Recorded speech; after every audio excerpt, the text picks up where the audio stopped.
The year is 1986, and the very first personal computer virus, nicknamed Brain, starts spreading.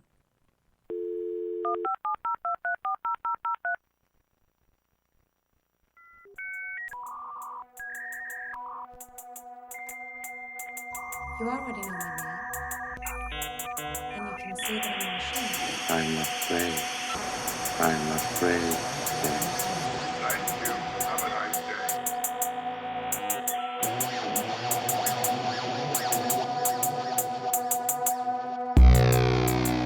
Welcome to the Final Girls podcast. I'm Anna Bogutska, your podcast host. I'm a critic and the author of Feeding the Monster, and in this series of the Final Girls podcast, I'll be journeying through the intersections of horror and technology, from the very first robots of the silent era to our most recent AI villains. Over the next few months, we're deep diving into the world of machines. Each episode, I'm joined by a guest to discuss a film or two and how it captures our fears and anxieties around technology and the place it holds in our lives. We've had a few weeks break, what with Easter and also me finalizing a big program I've been working on, and after a succession of all-timers, undisputable classics, here comes a double bill of tech junk, of batshit nonsense. First, the mall set slasher Chopping Mall, where a trio of kinda cute but also kinda murderous security robots go on a killing spree. And finally, get a chance to discuss author Stephen King's only venture into filmmaking, the trucks gone wild mad pack action horror Maximum Overdrive. It is not good, but it is certainly something. Joining me in this episode to discuss a double bill of 1980s insanity is acclaimed author Julia Armfield. We dive surprisingly deep, considering that we're mostly talking about two of the most exquisitely silly 80s horror films. Remember to subscribe and review the podcast if you enjoy this episode, or indeed this series, and you can see what other films I've been discussing and will be covering next over on our Letterboxd page, which is linked in the show notes. You can always let me know your thoughts on what Maximum Overdrive would look like if King got his way and cast Bruce Springsteen in the lead role by dropping me a line on hello@thefinalgirls.co.uk. And if you wish to support the podcast, you can find and support us on Patreon at patreon.com/thefinalgirls. And with all of that said, please enjoy our conversation about Chopping Mall and Maximum Overdrive.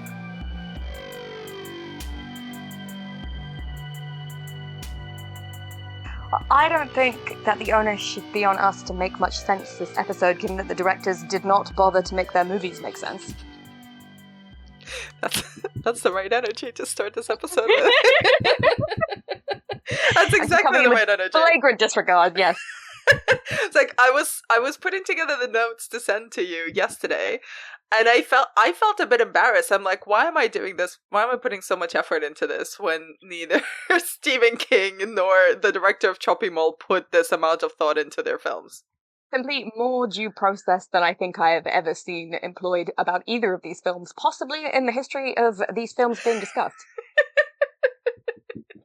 Listen, I take podcasting very seriously, even if I am talking about killbots. But before we get into these two masterpieces of nonsense from 1986, let's go a little bit back into your past. Can you remember the first piece of technology that you owned? So I think it's quite difficult to tell, because obviously when you're like, what was the first piece of technology that I owned? There are many, many things that your family owned. I know that we got a computer when I was 7, so that would have been 1997. But the first thing that I was really excited about was my Creative Zen Micro, which was the MP3 player that people were getting if their mothers thought that iPod Nanos were gauche in some way. So that's what I had. I had one of those ones that it played music. And it did very well, but it had like a record function, which was fantastic because it meant that all of my tracks that I would listen to were me having recorded like Kelly Clarkson's Breakaway off YouTube and then put it onto my Creative Zen. So I was committing an act of piracy at a young age. I mean, didn't all millennials really? From our very first interaction with any sort of technology. You're not the first person to bring up the Zune, to be honest. There's a lot of fond memories in this series about that. And since we're talking about tech and horror and machines and robots and all of those different interactions, what do you think is most interesting to you about the way that horror and technology intersect? I think it's actually possibly the fact of the deep misunderstanding at the core of it of good intentions to begin with. Most of the sort of technologically based horror movies that I've been considering since I knew you were doing this series, and also just in general, they're often about making robots to help us, and to help us with menial tasks and security rather than, say, creative work, what it actually turns out that most of technology is apparently now going to help us with so that we can do all the menial tasks and the security. And I think it's, for all that there is obviously such a horrific bent to all of the things we're going to be talking about, there's a concept of the ideal of communal good at the base of all of them, and that it's sad that that's the thing that's gone wrong. Whereas actually, increasingly with technology, I don't think that there is a base goal of communal good. Completely. I mean, that's where actually horror movies are a lot more well-intentioned than real life. Because in real life, the main driver is usually profit. I mean, that's also the driver of RoboCop, which is a great tech horror movie that we're covering. But usually, and I mean, especially in Shopping Mall, the main incentive is how can we make our lives easier and safer? And then everything goes terribly wrong. Yeah, exactly. And I mean, obviously, there is still, I think, probably quite intentionally in that movie, there is still the sense of a very sort of centrist, if not right-wing, idea of what counts as communal good. The idea of there's a bit at the beginning of the movie where they're doing a sort of presentation of these 3 security bots, and someone's like, "Oh yes, and they'll be able to tell the good guys from the bad guys." And it's like, what do you mean by the good guys versus the bad guys? How are we defining, say, a shoplifter in this situation? Because I wouldn't define a shoplifter as a bad guy, and it's very interesting that there is definitely a morality within that, but it's not necessarily one that is correct. No, and it's also deeply simplistic. And I think particularly in we're going into the deep end hard in the first 5 minutes, but sorry. No, I love it. I think it's particularly strong in all the tech horror movies and thrillers that I've been watching, because they just think they can program morality into robots or into androids. Same with Westworld, both kind of the series and the original 70s film, and a lot of these other tech horror films is like, oh, we can just eliminate all the questions and the nuances that we have to deal with on a daily basis and can just program in good and bad. Yes, the entire inability to conceive of a grey area is something so fascinating in this genre just generally. So, I mean, we sort of briefly started talking about it, but Shopping Mall. Do you remember the first time? It's a fun title.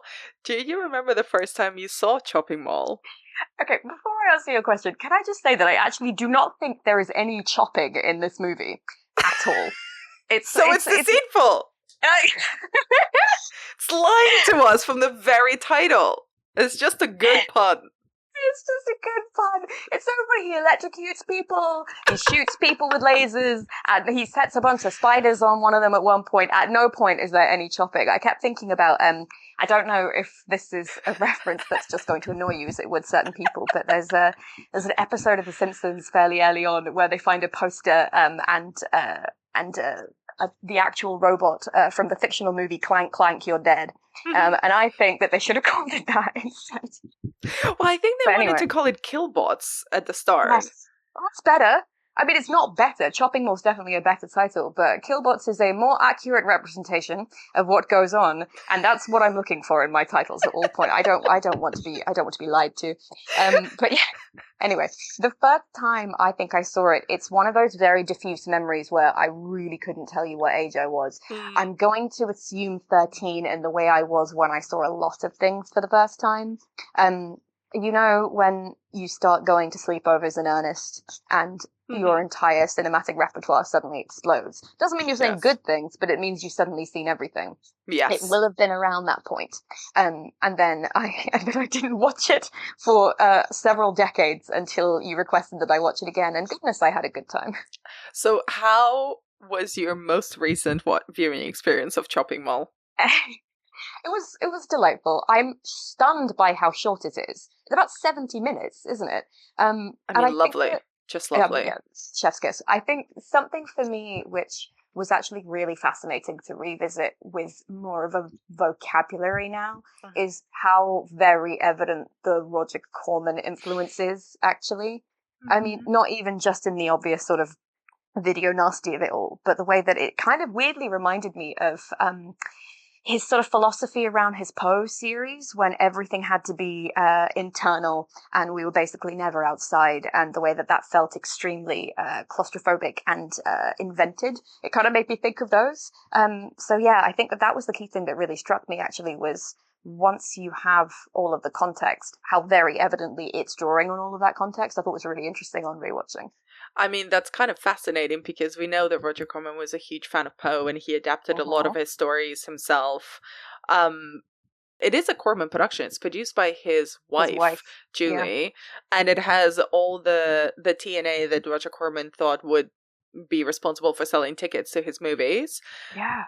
But I love the mall setting, the absolutely everything happening in the mall, and the mall closing down at night and locking in the teens, young adults there with the kill bots until 6 a.m. the following morning.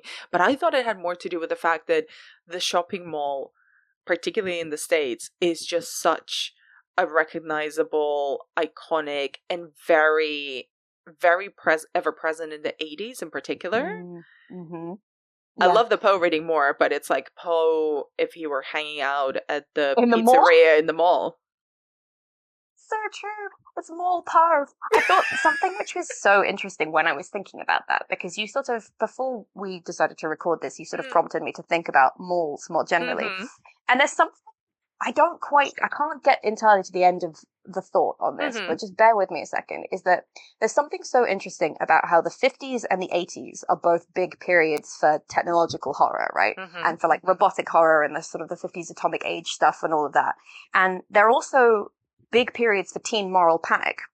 And it's the kind of the same way that suddenly the teens had cars in the 1950s, and in the same way that they suddenly had malls in the 1980s. And so there's this sort of panic about a third space. And teens, you know, having somewhere that's not the home or school or work to go, to have sex, which is obviously what they're trying to do in the furniture warehouse in this movie, which is extremely funny. Amazing. But there's something, I can't, like I say, I can't really get to the end of the thought, but there's something about like third spaces and technology representing modernity, which in both cases is kind of there. And it's interesting as well, isn't it? Because I suppose we're technically in another age of technological horror now, if you think about, I don't know, like Unfriended and Host and movies like that.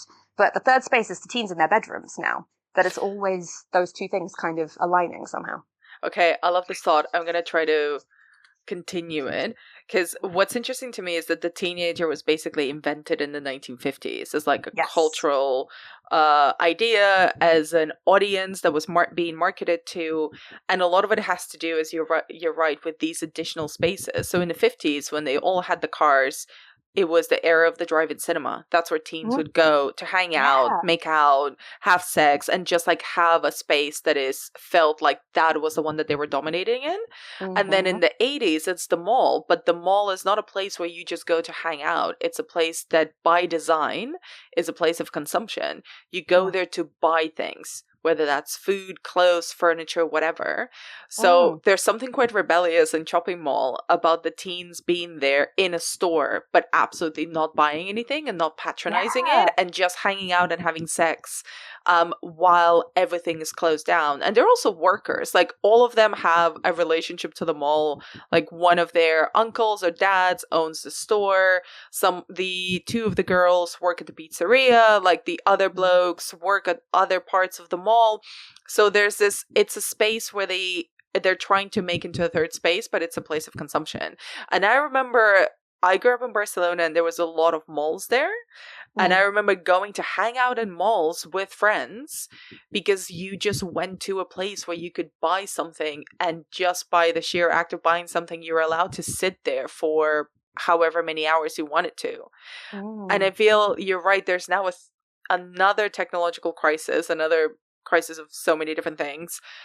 But teens are hanging out online. So there's been a lot of think pieces and essays about the absence or the disappearance of third spaces, like in real life ones, and those third spaces being created online.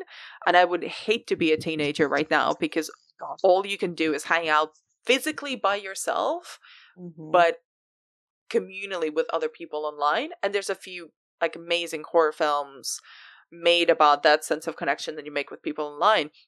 But isn't that sort of the same place? And the internet is also obviously a place of consumption, but it's one that has no walls.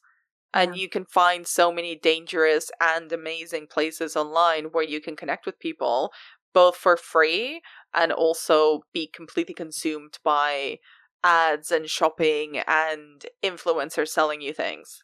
Yeah, that's so interesting, actually. And I mean, I wonder whether as well, because in many ways, obviously, the most obvious comparison to shopping mall is not in terms of quality, but in terms of setting and theme, is Dawn of the Dead.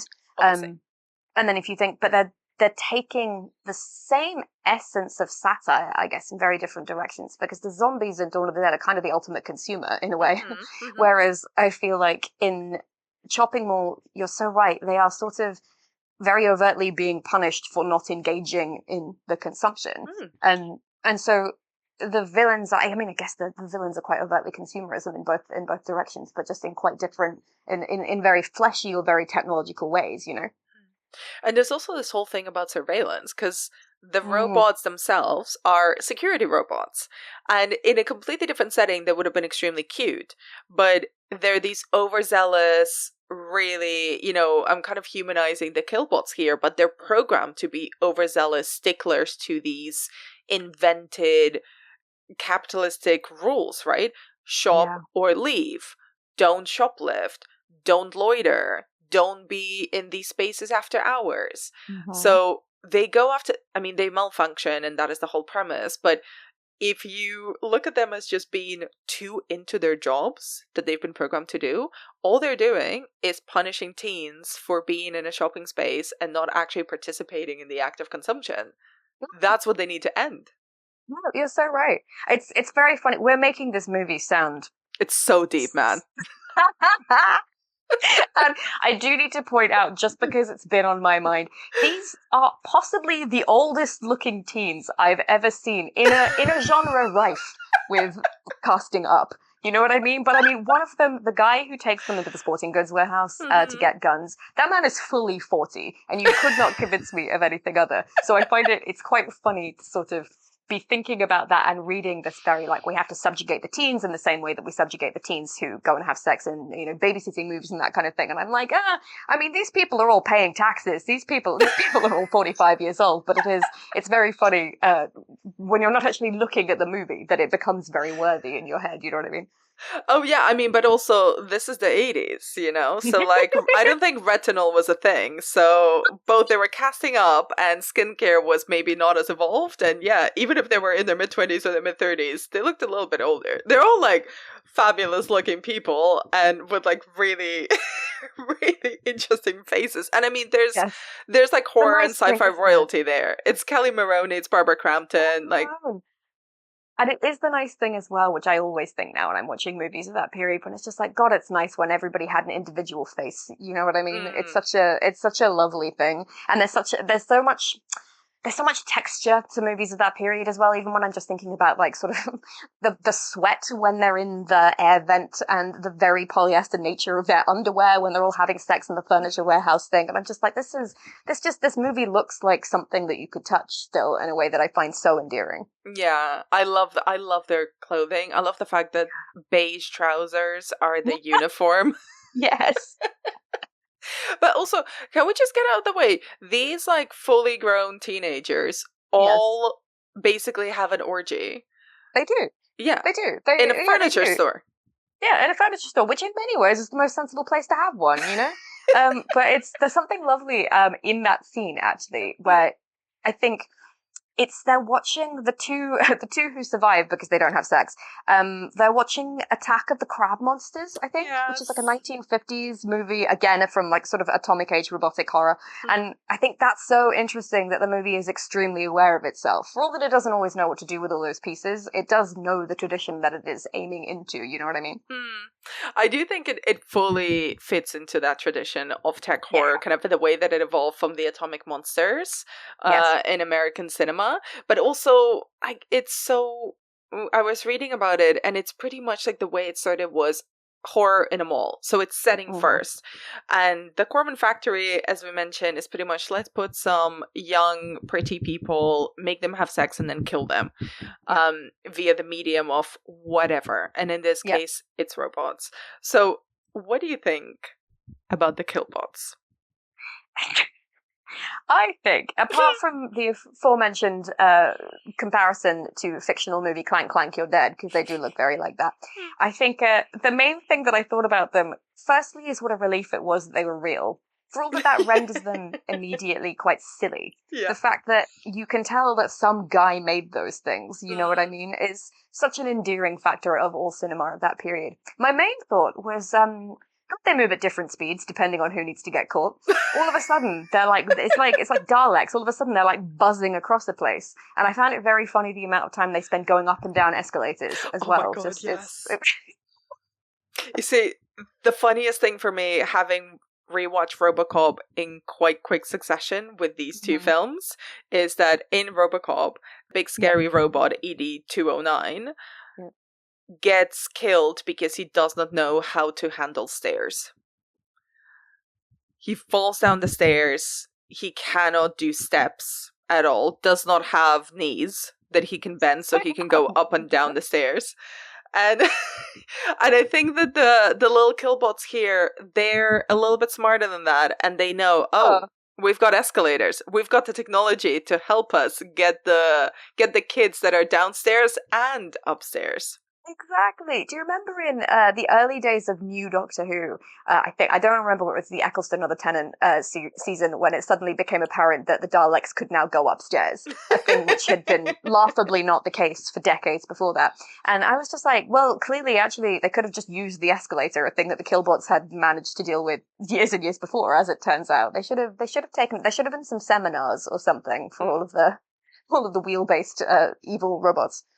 But I love the fact that they're so, like I mentioned it before, they're so really intent on being good at their job. They have like this almost dog energy of, I want to be a good boy for the crazy scientist that invented me, even though we did just murder him. Dude, they have that little sign-off line every time they kill anybody. They think they're doing their jobs. It's quite. They remind me in an odd way of the sort of the strange comedy fascist robots that you often get in the Star Wars prequels, actually, who are often these horrible little robots that you'll sometimes get doing some terrible act of fascism and then being like, "You're welcome," and like wandering off. And it's just like these little comedy kill lines from these horrible little creatures who would really irritate you if you had to work in an office with them. That's the same energy I'm getting from these guys in this movie. All the little killbots have Colin Robinson energy if he was really a robot. Especially when one of them corners one of the buff guys in kind of a corridor when he's trying to get a Diet Coke or something, and it just lifts up its little skinny metallic arms and essentially corners him increasingly just up against the wall before it electrocutes him. I just cannot stop imagining. Yeah, I kept thinking about Dr. Zoidberg from Futurama, when he gets upset and he just flaps his arms around. They're actually very crab-like in ways because they have two sets of arms, don't they? Yes. And so there's always sort of one going like this. Actually, also, Anna, I think you'll find that what he's getting is a packet of cigarettes. So there's the sin factor there. Again, that's why he had to die. But yeah, it's very funny. There's a bit when one of them blinds itself, and there is a real acute moment of pathos there for just a second as well.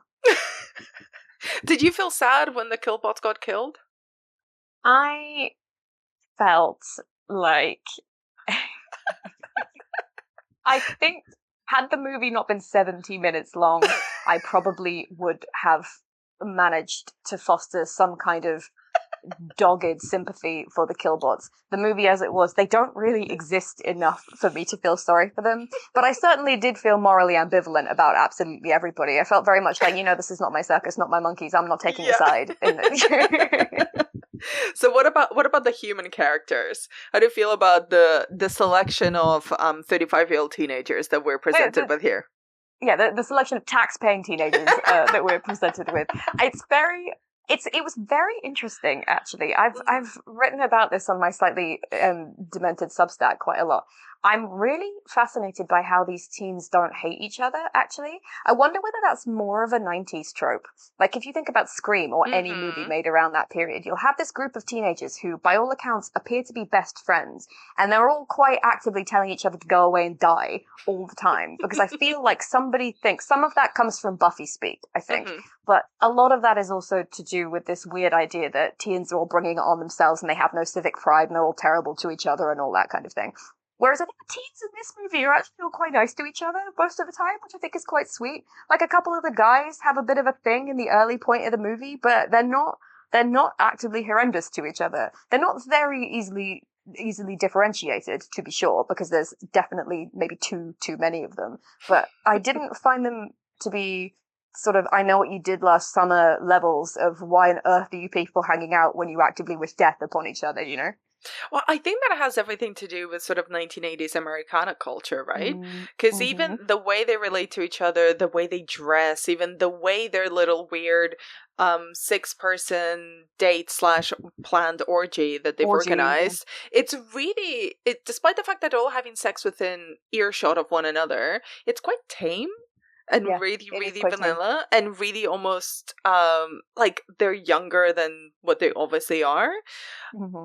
But I think it has to do with the fact that America in the 80s had a very bubbly, positive, expansive view of themselves. And it has to do as well with the expansion of the malls, with the expansion of suburbia, with the Reagan era. I mean, there was a lot of dark shit going on in the 80s, as we all know, but there was also this refusal to accept or even name the really dark, terrible things that was affecting a whole huge portions of the American populace.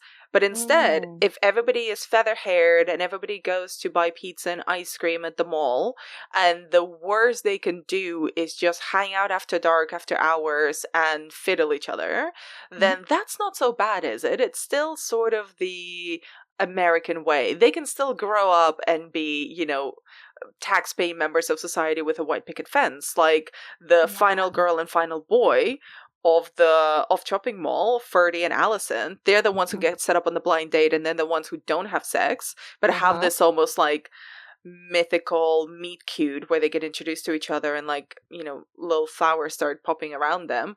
Yeah, and they watch Attack of the Crab People or whatever it was, yes. I think you're so right. I think it's interesting as well because you sort of have to balance that with the fact that they are still being morally punished. Because it's very interesting the extent to which the more you show your tits in this movie, the earlier you do die. It really is. It's maths, really. Yeah, it is. Or you can tell. You could absolutely winnow this out. There is an overarching class aspect to it as well, in that we have to kill the janitor first. But then beyond that, it's like tits all the way down, basically. The famous John Green novel. And I think And I think that that's so interesting because you're so right. For all that it's doing that, because it can't avoid doing that because it's a teen movie, a teen horror movie, it is still hopeful about them. You're right. It doesn't hate them in the way that I think 90s horror will really start hating its teen protagonists quite a lot.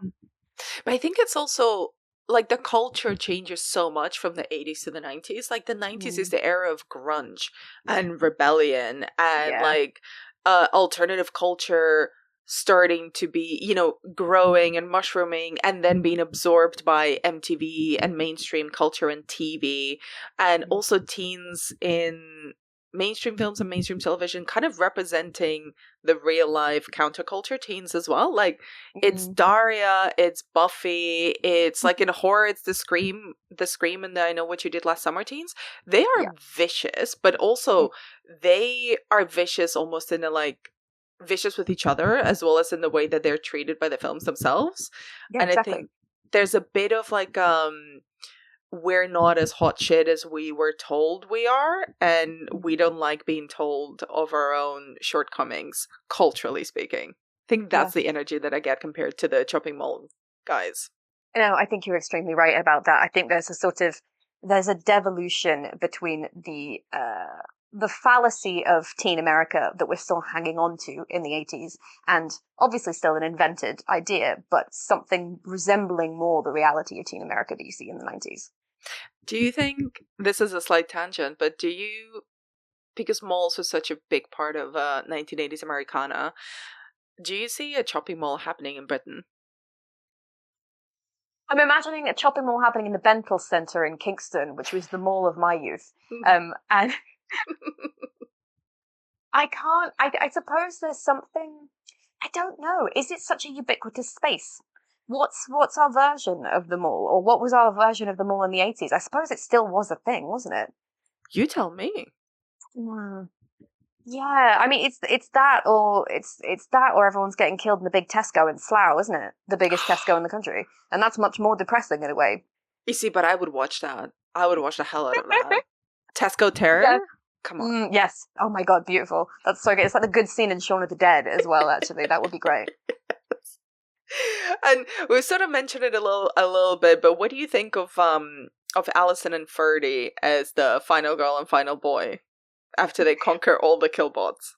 I'm very fond of them, you know. I think there's something fascinating about her because I don't think she's particularly in the model of a final girl in some ways, and I wasn't entirely sure until about halfway through that she was the main girl even. Whereas, you know, it's never a question that Jamie Lee Curtis is the main girl.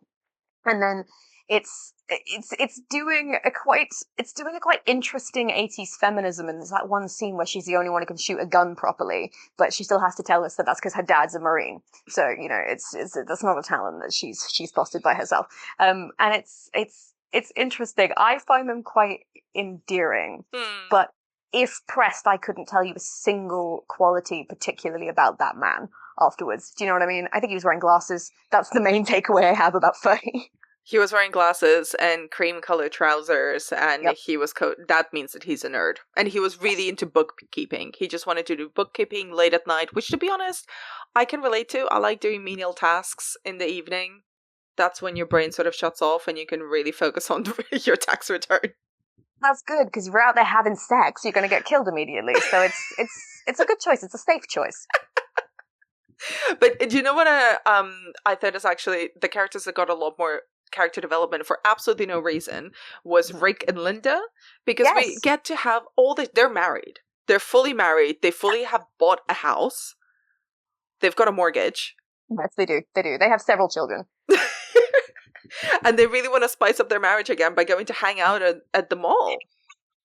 I know. It was also, I think I kept turning around, I think particularly with Linda, but also just with all of them to some degree. I kept looking around being like, it's Phoebe Cates. No, it's not Phoebe Cates. And then I realized I'm flashing back to Fast Times, which was shot in the same mall. But I always wish Phoebe Cates was there. Let's be real. That's true. Yeah. I mean, we've been robbed of so many years of Phoebe Cates because, well, life choices.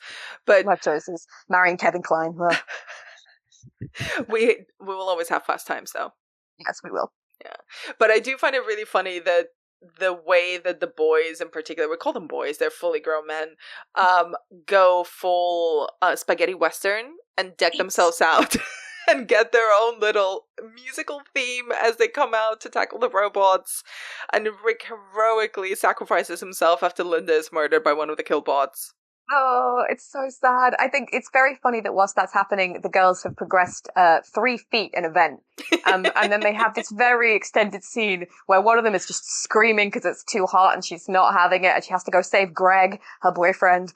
And they're all just there being like, oh, we have to go on. And it's the most shoddily directed scene in the whole movie because you're just like, well, move then. And they all look so uncomfortable because they're like, oh, but we can't move any further.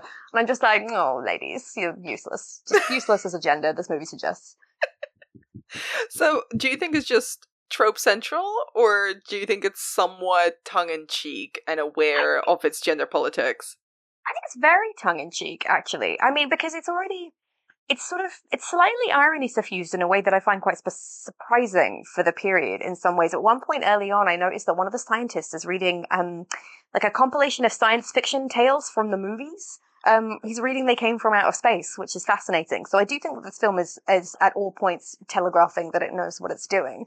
I think that its gender politics are semi-intentional, and then they do just want to see a lot of tits. Which I'm not opposed to, but I think it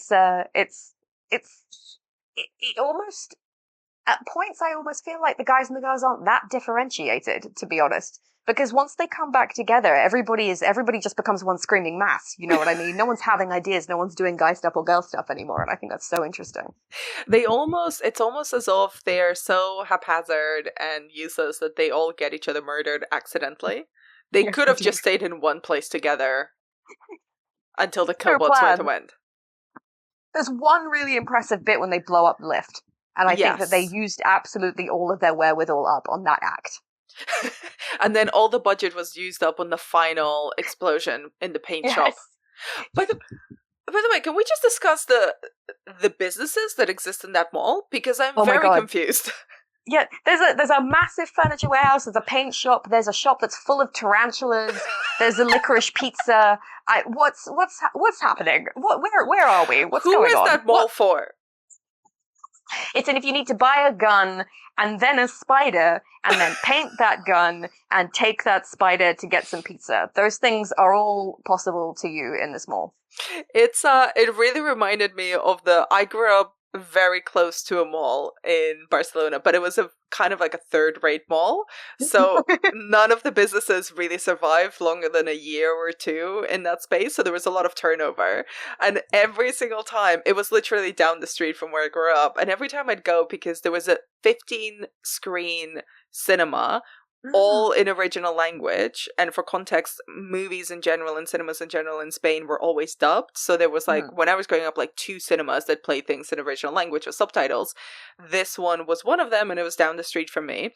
Absolutely random location for it. Just huge multiplex that played art house movies with subtitles across 15 screens. Madness. It was always empty. I loved it. And then just had about 5 a tanning salon, 5 restaurants, and sort of ceramics, bathroom furniture shop, and then about 5 different hippie style clothes shops that all smelled exactly the same, which was incense and patchouli room mist. Yes. Oh, wow. Who was that for? Who was that for? It was for the people who found themselves there. The space was the first thing, and the shops were very much secondary, I think. There's something so interesting about the malls of your youth, though, because I very recently had to go back to the shopping centre of my youth because I was doing an event in the Waterstones. And when I tell you that was in many ways the most cursed experience of my adult life. Wow. To go back and be well, the Athena's gone because no one needs posters anymore, and the H&M is gone because no one needs CDs anymore, but the cheap silver shop is still there, and the Ben's cookies is still there. Those things, it'd be them and the cockroaches when we all die. It was wild. We clearly love Shopping Mall, although I will admit, watching it for this series was the first time I've watched Shopping Mall. No. Yeah. And it was the highlight of my evening. But how do you think people, why do you think Shopping Mall has endured in a way? Or do you think it's sort of part of that bargain bin of 80s slashers? Oh, that's a good question. I think it's approaching bargain bin. However, I think that there is something so satisfyingly tactile about the visuals, which allows it to endure. And I don't just mean the robots, and I don't just mean the clothes, but there is something very particular about the mall setting. There's something about there's something about the look of the banisters, and there's something about the look of that strangely designed list and the pizza place on the balcony and all of that. There is something so strange and nostalgic and specific about it that renders it almost as tragic as it is potentially comic. I think because it exists in such a specific place. I think that things that are very specific often become quite universal. And so I do think that it has a level of staying power because of that. And I feel like we've possibly covered every angle of Chopping Mall that we possibly could, but I want to talk about Maximum Overdrive. Right, so let's take a massive bump of Coke, and then I've got it right here. So I've set up the lines, lined up, racked up, exactly. I knew we were gonna do this. I'm like, well, I like being on theme, so the theme is Coke movies. Speeding out of my head now talking about this movie. My God. I saw this movie several years ago. I have a very good friend, Elle, who at one point in our sort of mid-20s, we decided we were going to watch every Stephen King movie that ever existed.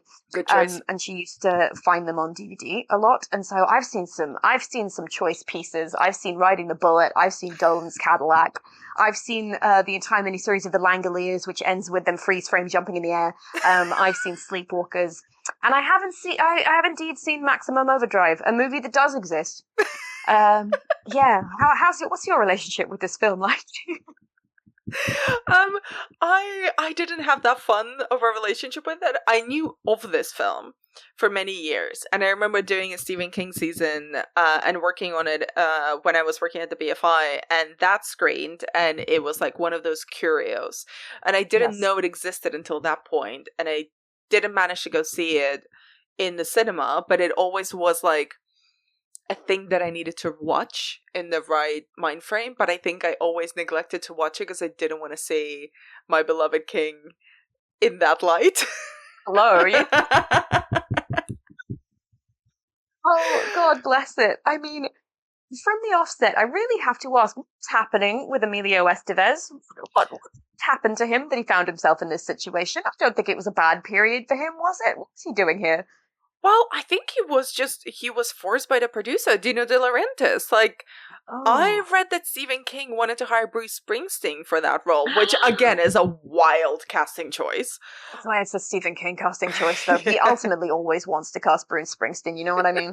I mean, we're kind of going over the shop there, but I mean, I also watched this for the first time for this episode. So it's like, I have discovered I've had two beautiful experiences with Chopping Mall and Maximum Overdrive. Like, both of them have been extreme in different ways.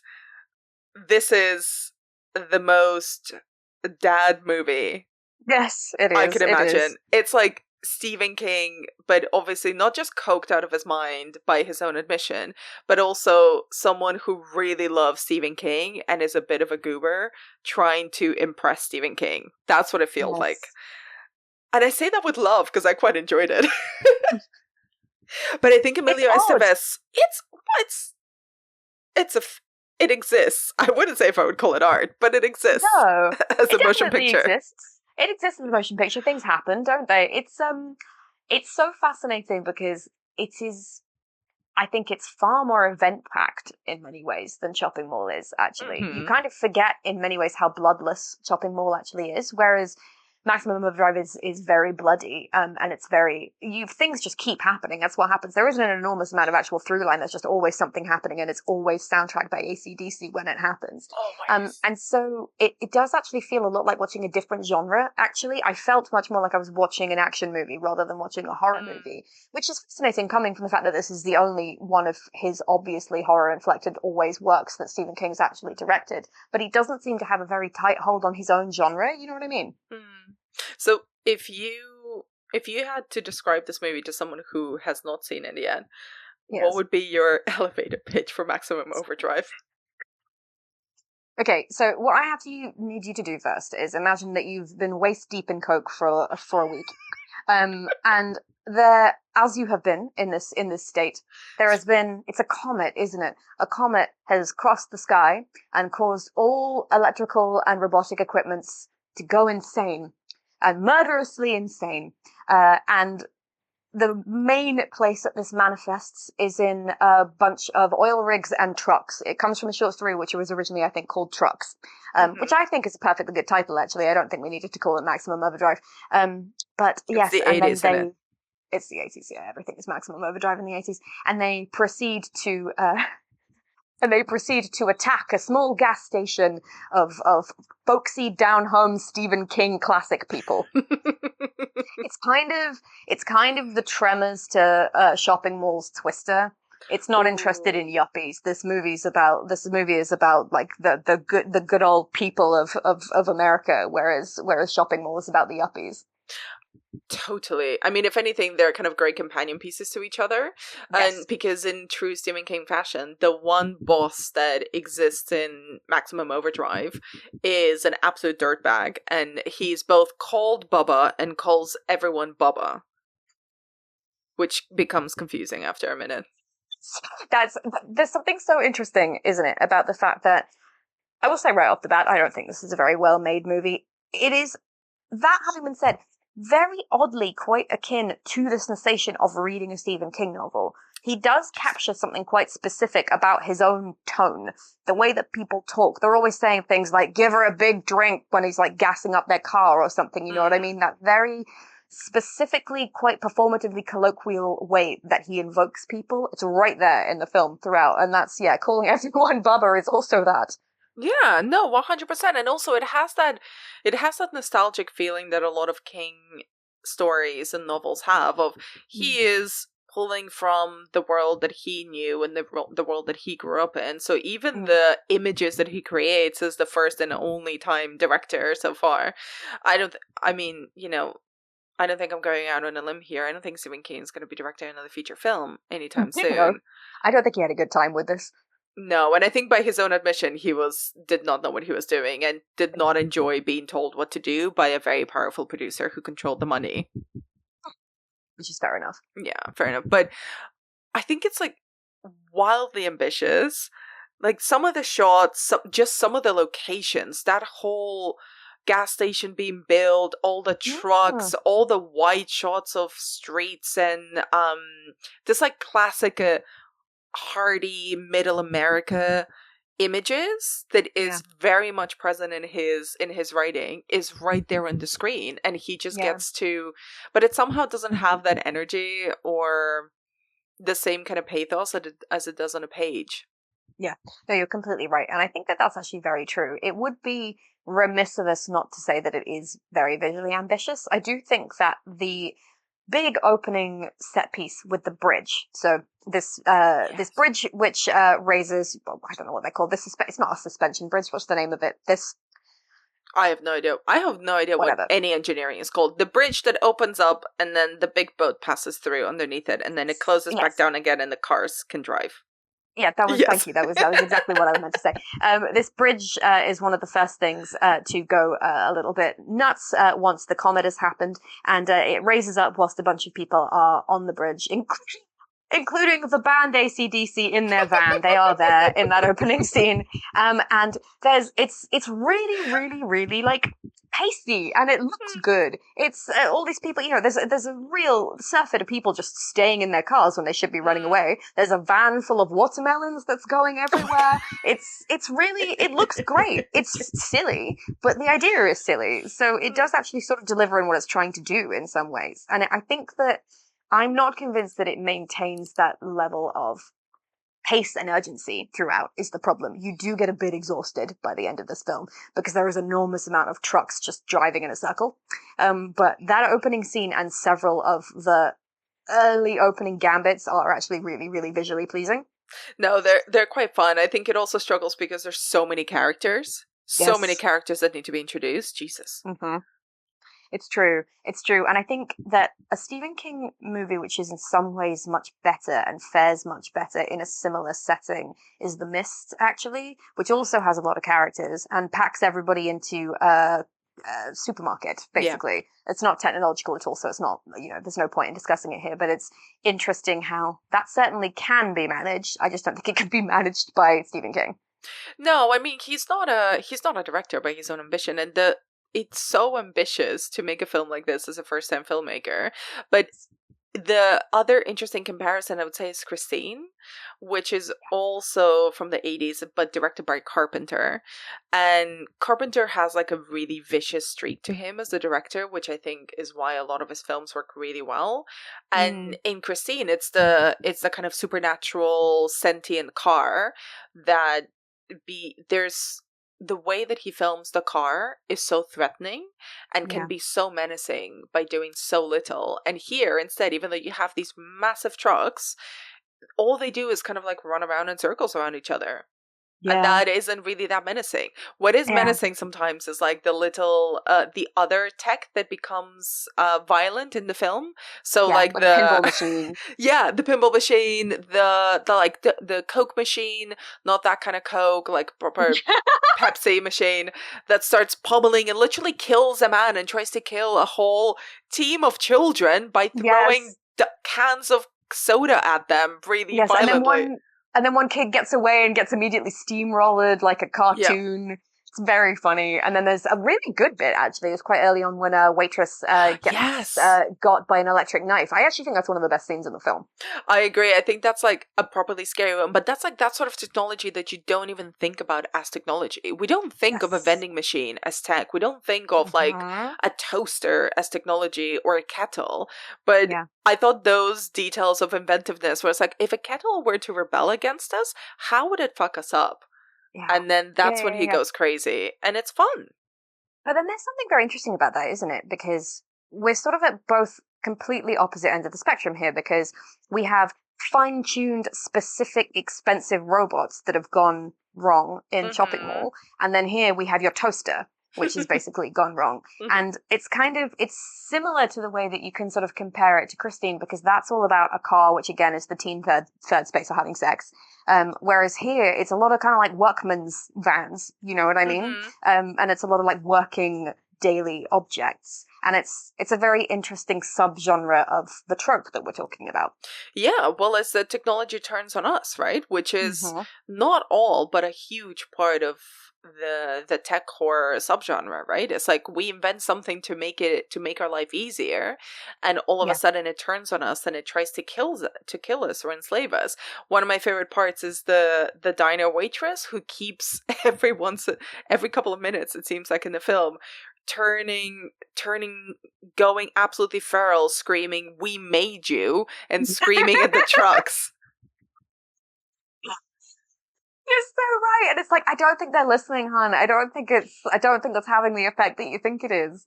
But it's interesting as well, isn't it? Because obviously a lot of this is just down to cinematography, which is not, very good in this film. But there's an aspect also of the inherent dinginess makes it for less of a compelling watch in some ways, because everything is it's intentional, but everything is a bit grubby at all points. And that could be delivered so well, but it makes it a slightly, it makes it a less pleasing watch in some ways.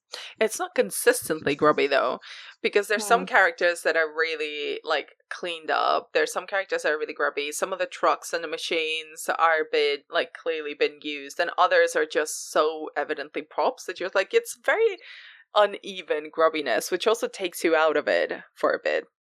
Yes, no, that's very, very true as well. It's not consistent at all.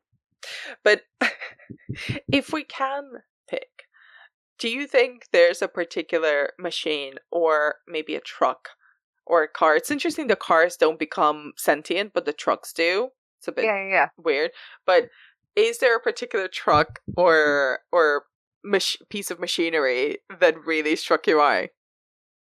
It's two. It's the obvious one, which is the big toy truck with the horrendous devil's face on the front, which is so funny because obviously it works in a horror context, but you're just like, that's a truck made to deliver toys to children, and it looks like it belongs to the child catcher. It's the most evil truck alive before it even gains sentience. It's bad. It's bad branding, I think. It's an extremely bad vibe. Can you imagine that's that toy shop's mascot? Children running in terror from Toys R Us every single day. It would be awful.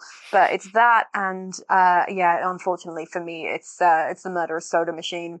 Because it really goes for that guy's groin twice before it even tries to kill him properly. Like, there's no dignity in that death. And he gets such a massive bump on his forehead from the Coke can hitting him. He does. It's just what velocity was possible from the mechanics there. It's insane. I mean, genuinely, never using a vending machine again after seeing this film. And It's so true. we spoke a little bit about this, but I wonder kind of what king-isms do you see in the film? We've mentioned a few of them, kind of the nostalgic language that he uses, the blue-collar characters, the kids on a bicycle. It's the fact that he is sad that Bruce Springsteen is not there for the entire duration of it, and you can tell. That's a kingism. There's the completely unnecessary cut to baseball diamond. That's a kingism as well. It made me think of the amount of good and sensible trimming that was done in the Andy Muschietti It movies, where we didn't have to cut to Eddie having thoughts about baseball every 20 minutes, was really incredibly well done. I think it's those two for me, and it is it's the good old rock and roll, which Uncle Steve wants us to know about every second of the day. It really does. I think that it was a fully AC/DC specifically, like, they designed those tracks for the movie, right? They fully did I don't think they composed anything new, but it's all their songs on the soundtrack. The soundtrack is 100% AC/DC songs. Oh my God. My favorite piece of, like, I just immediately started thinking, like, what was that agreement like? Because not only is there a truck with their logo on it, but also in the credits of the film, when it says music by or composed by, it's the AC/DC logo. It's not written out in front. And I'm like, you made that, you requested that. You were like, this is a big one. It's like it's not time to shine. King. Yeah, Stephen King, Dino De Laurentiis, we're gonna get banked with Maximum Overdrive.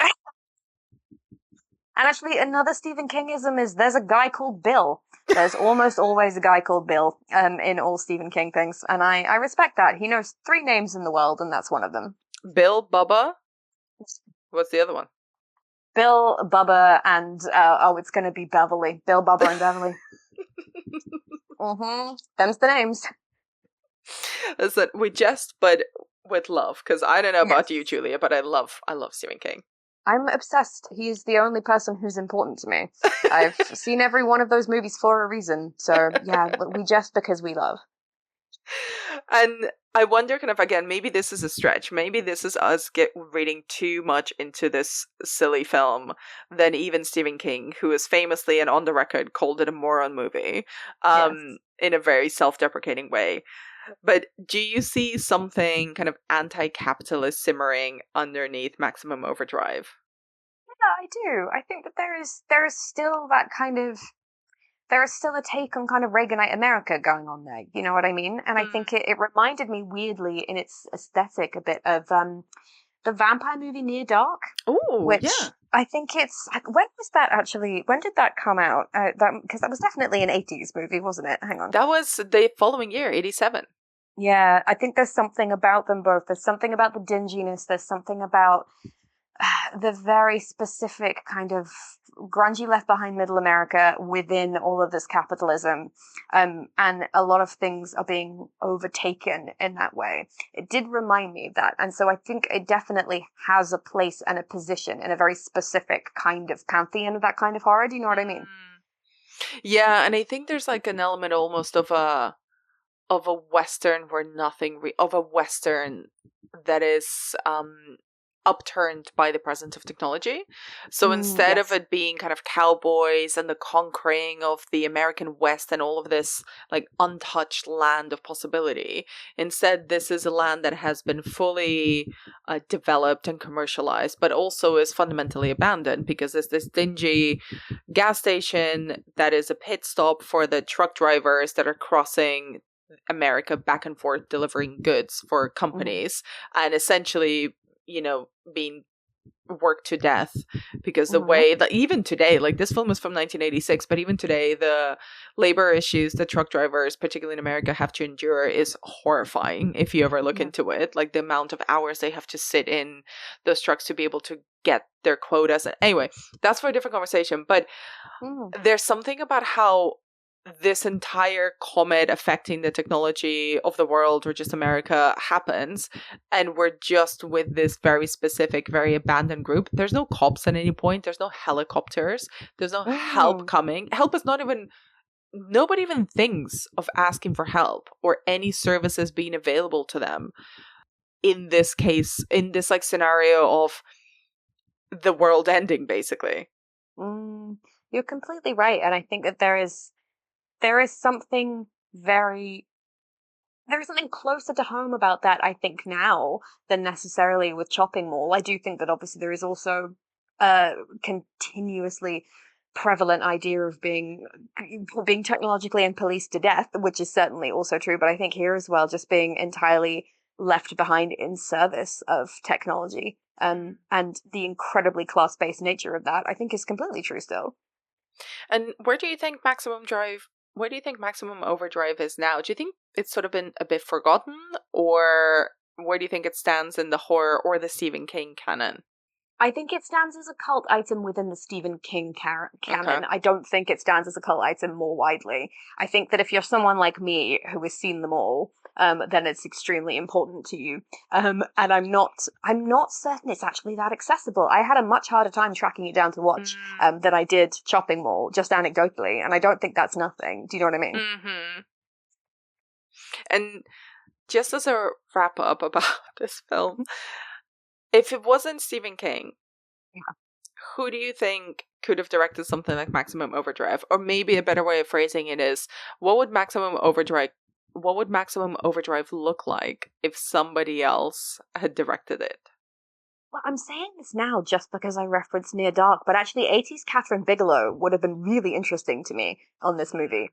I think that there would have been much more of a specific and consistent focus on aesthetics, for one thing. And I think that possibly it could have slightly owned its grindhouse nature a little bit more, and I think that would have been really interesting. But do you have a different thought? Well, I think that's really interesting, but especially because it's like a director who I think made her best work in the 80s and 90s. Yes. But then thinking about more contemporary people, again, slightly wild choice, but I immediately went to Gore Verbinski. Oh my god. So he directed The Ring, but also Cure for Wellness, which I have a soft spot for. And I think he does Sweaty very well. He does do Sweaty very well. That's very true. That's such an interesting take. I didn't think about that, but that actually makes so much sense. And I think there's something about the way that he filmed The Ring, which I genuinely really like as a standalone film and as a remake. But there is something about the way I think that he can film open spaces and infuse them with creepiness. And I think he would commit to a color scheme, which this film did not. No, it did not. And I want to see what that's like. I think you can make everything green and kind of sickly. Yeah. Oh, I like that. I think that's a really good call. Is there anything about either Chopping Mall or Maximum Overdrive that you feel we haven't discussed in our chat? Oh, I mean, I think that Maximum Overdrive wins, if only because there is Maximum Overdrive in the movie and there's no chopping in Chopping Mall, and that still rankles with me. That's the main takeaway I have. You're still annoyed about being deceived by the absence of chopping. Exactly. So yes, that's my key takeaway, everybody. One of these films is a liar. So yes. Don't watch Chopping Mall. It's full of lies. There are no kill bots and there is no chopping. And everyone's 40. Yes, exactly. Amazing. Julia, thank you so much for your time. And can you let people know where they can find more of your work online or in bookstores? Yes, of course. You can find my short story collection and both of my novels anywhere that you buy books. And also you can read my extremely incoherent thoughts on horror movies on my Substack, which is called 3 Stars Fine. Lovely. Thank you so much. Thank you.